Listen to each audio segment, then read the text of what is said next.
It's 8:30. Good morning. I'm Ian Crouch with Hunter News. Police are appealing for information following a drive-by shooting at Gilliston Heights. Sergeant Dave Rose says just before 12:30 this morning, several shots were fired into a home and garage on Paradise Street. A woman who was the only occupant at the time was not injured during the incident, and officers from Port Stephens Hunter Police District attended just a short time later and established a crime scene. Now it's believed that several shots were fired into the home and garage from the street. Police have been told that after the shots were fired, a vehicle was seen to drive from the area. Home renovators are being warned about a dodgy builder with a long history of ripping people off in the Hunter. Matthew Rickson first came to the attention of fair trading in 2012 and has been permanently banned from working in the building industry, with a warrant issued for his arrest after he failed to appear in the Supreme Court last month. Rickson uses various trading names like Rixco Constructions and Decaday, as well as aliases to avoid detection. He's renowned for taking a big deposit up front and disappearing without finishing the work. Residents are hoping the erosion destroying Stockton Beach will soon be addressed, with Newcastle MP Tim Crackenthorpe saying he'll raise the issue in Parliament next week.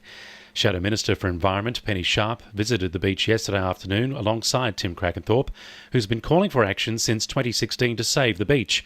Penny Sharp says they need to hear from the experts and all options need to be examined. It is very clear that a solution is needed. This is not a new problem. People have been warning about this for a long time. The government has to take their head out of the sand and get serious about a solution. And that means bringing everyone together, not blaming everyone else for the situation. Forensic investigators are combing through the rubble of a burnt-out home at Woodbury. Firefighters arrived at the unoccupied and boarded up weatherboard home on Tarlee Street just after 2 this morning to find the house engulfed in flames. It's taken about 2 hours to extinguish and mop up the blaze, which is being treated as suspicious. A red alert for blue-green algae has been issued for Raymond Terrace's New Line Road wetland and Ross Wallbridge Reserve. Warning signs are set to be positioned around the lake, and anyone in the surrounding area is advised to stay out of the water. Illness, including nausea and severe stomach pain, can be caused by contact with skin or eyes, not just through ingestion. Tony Webber from Water New South Wales says the symptoms of algae exposure shouldn't be ignored. The algal bloom has reached a point where it's potentially a threat to those who come in contact with it, including pets and livestock. Anybody who feels as though they may have come into contact with blue-green algae and is feeling ill as a result should consult health professionals. The Queen's Baton Relay arrives in Newcastle tomorrow ahead of the Commonwealth Games. Several prominent Novocastrians will have the honour of carrying the baton through the city, including wheelchair racer Kurt Fernley and former Knights player Alex McKinnon. But the honour of going first goes to refugee advocate Diana Santelman, who will carry the baton down Newcastle Harbour on a tugboat.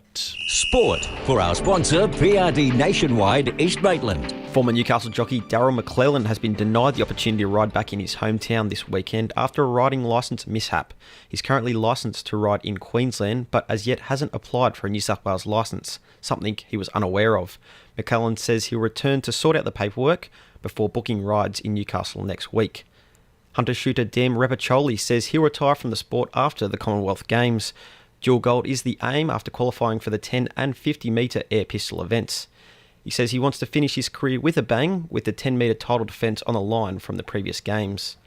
And Trent Hodkinson's future is still in the air despite being in advanced negotiations with the Sharks. It's understood a disagreement between the Knights and the Sharks about a final payout to Hodkinson is the reason for the delay. Despite this, it's still believed he'll be in the Shire before round 1 kicks off. That's sport. I'm Josh Sim. And the winning numbers in Powerball are 35, 24, 27, 38, 26 and 20, and the Powerball number is 3. 2NURFM News Time, 26 to 9.